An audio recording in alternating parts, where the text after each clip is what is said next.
ہمارے رب العالمین آیت نمبر 98 میں فرماتے ہیں، قُلْ یا اہل الکتاب لما تکفرون بآیات اللہ واللہ شہید علی ما تعملون۔ 99 قُلْ یا اہل الکتاب لما تصدون عن سبیل اللہ من آمن تبغونہا عوجا وانتم شہداء وما اللہ بغافل عما تعملون۔ تو کہہ دے کہ اے اہل کتاب، تم اللہ کے کلام کے کیوں منکر ہوتے ہو، اور جو کچھ تم کرتے ہو اللہ کے روبرو ہے۔ اور آپ صلی اللہ علیہ وآلہ وسلم کہہ دیجئے، اے اہل کتاب، تم کیوں روکتے ہو ایمان والوں کو اللہ کے راستے سے کہ اس میں عیب ڈھونڈتے ہو، اور تم جانتے ہو اللہ بے خبر نہیں تمہارے کاموں سے۔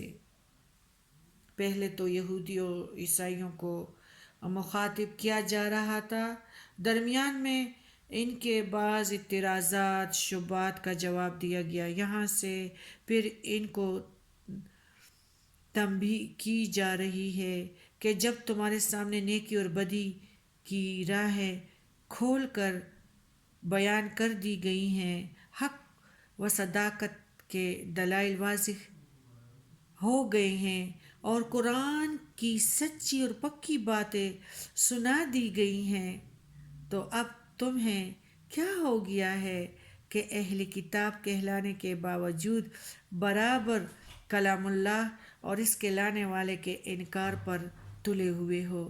یاد رکھو، تمہارے سب اعمال اللہ کے سامنے ہیں، وہ تمہاری نیتوں اور تدبیروں کو بھی خوب جانتا ہے۔ جس وقت تمہیں پکڑے گا پورا پورا حساب لے گا، چھوڑے گا نہیں۔ سبق یعنی نبی کریم صلی اللہ علیہ وآلہ وسلم سے کہا گیا ہے کہ اہل کتاب سے دریافت کرو کہ تم نہ صرف خود ایمان کی دولت حاصل کرنے سے محروم ہو، بلکہ یہی بھی چاہتے ہو کہ دوسروں کو بھی اللہ کے راستے سے روک دو۔ ایسا کیوں ہے؟ جو لوگ مسلمان ہو چکے ہیں، تم کوشش کرتے ہو کہ اسلام میں جھوٹے اور غلط عیب نکال کر انہیں دین اسلام سے واپس لے آؤ۔ تم یہ بری حرکتیں بے خبری میں نہیں کر رہے ہو، بلکہ سمجھ کر حق کو جھٹلانے کی کوشش کرتے ہو۔ تمہاری ان چالاکیوں سے اللہ بے خبر نہیں ہے، وقت آنے پر وہ تمہیں ضرور بتائے گا، شدید سزا ضرور دے گا۔ اس آیات سے معلوم ہوا کہ بنی اسرائیل کو اسلام سے خواہ مخواہ کی دشمنی اور بغض و عناد ہے۔ ان لوگوں کے سامنے قرآن مجید نے تمام حقیقتیں کھول کر بیان کر دی ہیں، اور وہ خود بھی سمجھ گئے ہیں کہ قرآن کلام الہی ہے، لیکن اس کے باوجود وہ صحیح راہ پر نہیں آتے۔ جو قصداً سوئے تو اس کو کون اٹھائے؟ یا ایہا الذین آمنوا ان تطیعوا فریقا من الذین اوتوا الکتاب یردوکم بعد ایمانکم کافرین۔ اے ایمان والو، اگر تم کہا مانو گے بعض اہل کتاب کا، تو وہ تمہیں ایمان لانے کے بعد کافر کر دیں گے۔ یعنی جب تم پر اسلام اور قرآن مجید میں اور حضرت محمد صلی اللہ علیہ وآلہ وسلم کی صداقت کی کلی نشانیاں واضح ہو چکی ہیں، تو تم جان بوجھ کر دین اسلام میں فرضی عیب بتلا کر کیوں لوگوں کو گمراہ کرتے پھرتے ہو؟ یہ تمہارے لیے مناسب تو نہیں ہے۔ ظاہر ہے کہ بنی اسرائیل جو خواہ مخواہ اسلام کی دشمنی پر تلے ہوئے ہیں اور وہ ان نصیحتوں کو سن کر بھلا کیوں باز رہنے لگ گئے ہیں، اور ساتھ ہی مسلمانوں کو نصیحت کی گئی ہے کہ تم ان مفسدین کے دھوکے میں نہ آنا۔ یہ لوگ طرح طرح کی چل بازیوں سے تمہیں اسلام سے ہٹانے کی کوشش کرتے ہیں اور کرتے رہیں گے۔ اگر تم ان کے اشاروں پر چلو گے اور ان کی باتیں مانو گے تو خدشہ ہے کہ تم بھی آہستہ آہستہ ایمان کی روشنی سے نکل کر کفر کے اندھیروں میں دوبارہ جا گرو گے، جہاں سے پھر واپس آنا بہت ہی مشکل ہے۔ یردوکم، وہ تمہیں دوبارہ لٹائیں گے۔ ردا، اس کے معنی ہے رد، یعنی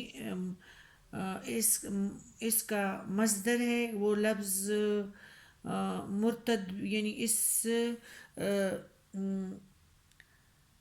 مادہ سے نکلا ہے۔ اسلامی قوانین میں ارتداد یعنی اسلام سے پھر جانے کی سزا سب سے شدید اور سنگین ہے، اور ہم کسی کو جبراً مسلمان نہیں کر سکتے، لیکن جو اسلام سے پھر جائے اس کے جرم کو معاف نہیں کریں گے۔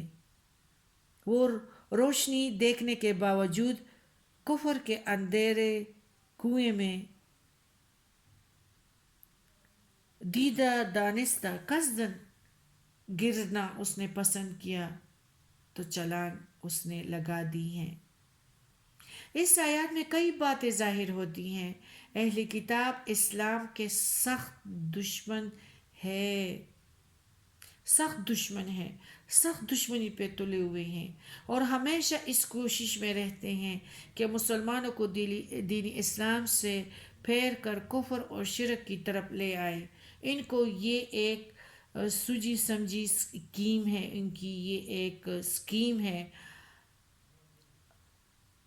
صحبت اپنا اثر بہت جلد کرتی ہیں۔ صحبت اپنا اثر، ابھی میں اپنی چھوٹی بانجی کے ساتھ لگی ہوئی تھی تو میں نے کہا کہ یہ روح جو ہے نا یہ بہت ہی باریک ہے، جس طرح شیشے پہ جلدی سے چینٹوں کے نشان پڑتے ہیں تو اس طرح محفل کا بھی اثر ہوتا ہے۔